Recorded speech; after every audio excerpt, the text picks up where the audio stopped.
کیا آپ معمر قذافی کو جانتے ہیں؟ یہ شخص لیبیا کا صدر تھا۔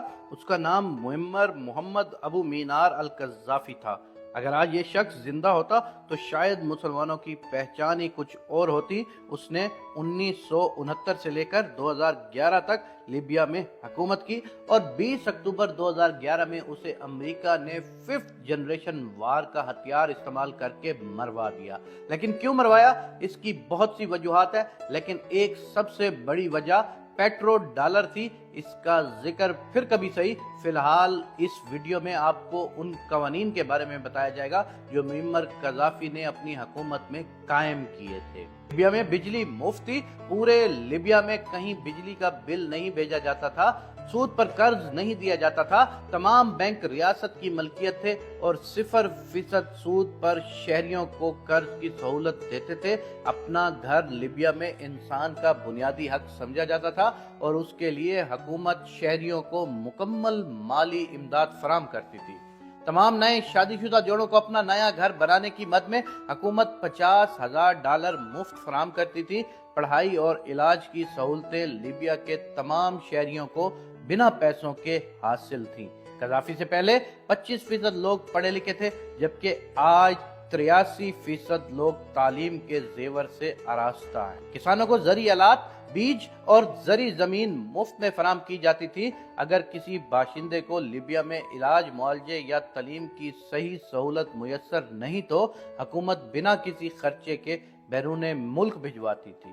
لیبیا میں اگر کوئی شخص اپنی گاڑی خریدنا چاہتا تو حکومت 50% سبسڈی فراہم کرتی تھی۔ پیٹرول کی قیمت $0.14 فی لیٹر تھی۔ لیبیا پر کوئی بیرونی قرضہ نہیں تھا اور لیبیا کے اثاثوں کی کل مالیت تقریباً $150 ارب سے زائد تھی، جن پر اب مغربی ممالک کا قبضہ ہے۔ اگر کوئی باشندہ گریجویشن کرنے کے بعد بھی نوکری حاصل نہیں کر پائے تو حکومت اسے اس کی تعلیم کی استعداد کے مطابق مفت تنخواہ ادا کرتی تھی تاوقتے کہ اس باشندے کی ملازمت لگ جائے۔ ملک کے تیل سے حاصل ہونے والی آمدنی کا ایک مخصوص حصہ تمام لیبیائی باشندوں کے بینک اکاؤنٹوں میں جمع کروا دیا جاتا تھا۔ ماں کو ہر بچے کی پیدائش پر حکومت کی طرف سے $5,000 مفت فراہم کیے جاتے تھے۔ قذافی نے ملک کی صحرائی آبادی کے پیش نظر دنیا کا سب سے بڑا مصنوعی دریا بنانے کا پروجیکٹ بھی شروع کیا تھا تاکہ پورے ملک میں صاف پانی کی فراہمی یقینی بنائی جا سکے۔ یہ ان مظالم میں سے کچھ کی تفصیل ہے جو قذافی نامی ڈکٹیٹر نے لیبیا کی عوام پر ڈھائے۔ ان مظالم کے علاوہ قذافی نے 3 بہت بڑے گناہ اور بھی کیے۔ پہلا کہ پاکستان کو ایٹمی پروگرام کے لیے $100 ملین کی رقم اس وقت فراہم کی جب پاکستان پر ہر طرح کی پابندیاں تھیں۔ اسی رقم سے پاکستان نے اپنا ایٹمی پروگرام شروع کیا۔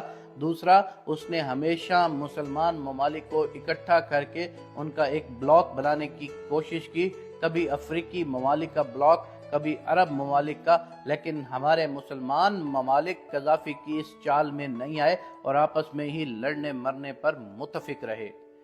تیسری چیز میں تو اس نے حد ہی کر دی جب اس نے سونے اور چاندی کے سکوں میں لین دین کرنے کا فیصلہ کیا اور اعلان کیا کہ پیپر کرنسی جعلی کرنسی ہے۔ ان کے ان کرتوتوں کی بدولت ہی امریکہ نے قذافی کو قتل کروا دیا تھا تاکہ لیبیا کے عوام کو ایک ظالم ڈکٹیٹر سے نجات دلائی جا سکے۔